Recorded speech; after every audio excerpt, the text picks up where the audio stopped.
Hi, Walter McKone here. I wanted to talk about treating the whole patient and treating the patient as a whole. There are two ways of thinking. There's the intuitive verbal, and the intellectual verbal, and the intuitive sensuous. Now, the intellectual verbal is what we're doing today. This sort of dominates osteopathy. This is the fragmentation process, which is a collection of abstract generalities. And these abstract generalities include biodynamic approach, visceral, structural, you name it, neuroimmune, immune, anything else you can think of. They all have parameters. They're all self-standing, therefore they're abstract. And in that case, they're always general, never specific to that particular patient.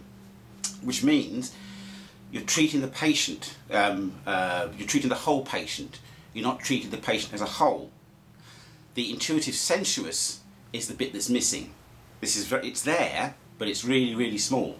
And that's the bit we need to be bumping everything else up with. This sort of brings everything together. And then what happens is the intellectual verbal side of things completely disappears. And this is not techniques. This is not abstract isolation of parts.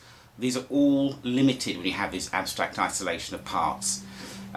With the intuitive sensuous, what's actually happening is you're deepening the experience of the practitioner, not making things complicated as a series of treatments on the patient.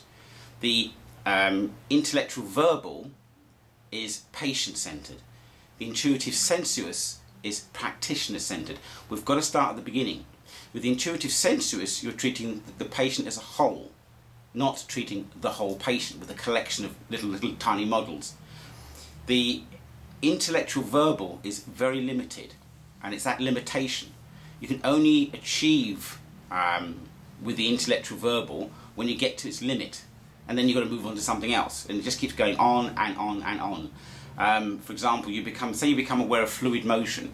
Say you become aware of any kind of movement. It's an awareness. That's the end product. You're starting with the end. We need to start at the beginning. So starting with the end is what the late Henry Bortoft called downstream thinking. We need to start upstream. We don't increase the experience the practitioner is having. We increase the experiencing. It's a constant movement. Once we've done that, then you can see much more clearly what the patient needs. You're not already setting out before you see the patient. The method here is the practitioner, not the treatment of any kind. This is what A.T. Still did. There's a section in Hildreth's book, The Lengthening Shadow. This boy gets his knee, it's hot here, this boy gets his knee nearly chopped off and Still comes along, examines him, goes away, sits there for a while, puts his hat over his head, and they think he's gone to sleep, but he's not. He's deepening the experience. He then goes back to the boy, does what he does, and the next day the inflammation's gone down and the boy's knee is saved. Hurrah!